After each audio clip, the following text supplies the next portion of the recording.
بەڕای خدای گەورە و میهرەبان سڵاوتانێ بەڕێزان باسی ئاستی ڕێژەی شەکر دەکەین لە ئینسانێکی ئاسایی وهروەها حاڵەتی پێش شەکرا وهروەها حاڵەتی شەکرا.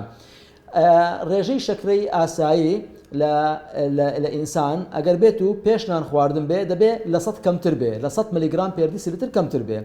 ئەگەر هاتوو لە نێوان 101 لە بۆ 125 بێ ئەو حاڵەتە پێی دەگوترێ براشەکرا، حاڵەتی براشەکرا، یعنی کەسەکە نەدەتوانین بڵێن شەکرەی هەیە، نەدەتوانین بڵێن شەکرەی تەواوە، هەنێ قۆناغێک پێش شەکرەیە.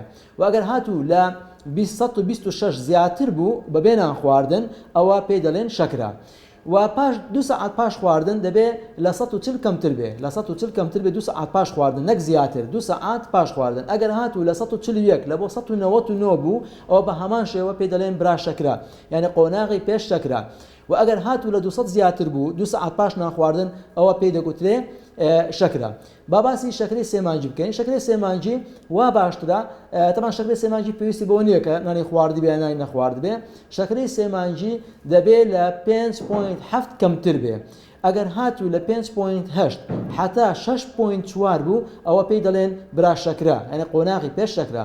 و قۆناغی شەکرا دەبێت لە 6.5 بەرەو سەرەوە بێ. و ئایا ئەو پرسیارەی بکەین ئایا جیاوازی هەیە لە نێوان ئافرەت و پیا و ئەو ڕێژانە؟ بە شێوەیەکی گشتی هیچ جیاوازێکی ئەو تۆی نییە، جیاوازی نیە لە نێوان پیا و ئافرەت، ئەو ڕێژانە بۆ هەردووکی تەواوە. و ئایا ئەو پرسیارش بکەین ئەوە لە بۆ گەوران لە بۆ گچکان هەمان ڕێژەیە؟ لە اختلافاتی بەسیط هەیە، بەڵام بە شێوەیەکی گشتی ئەو ڕێژەی کە باسمان کرد لە بۆ گەورە و لە بۆ گچکەش هەمان شتە. بە هیوای ساغ و سەلامەتی و دوورکەوتنەوە لە نەخۆشی شەکرا. میهرەبانی، دڵسۆزی و لێزانی.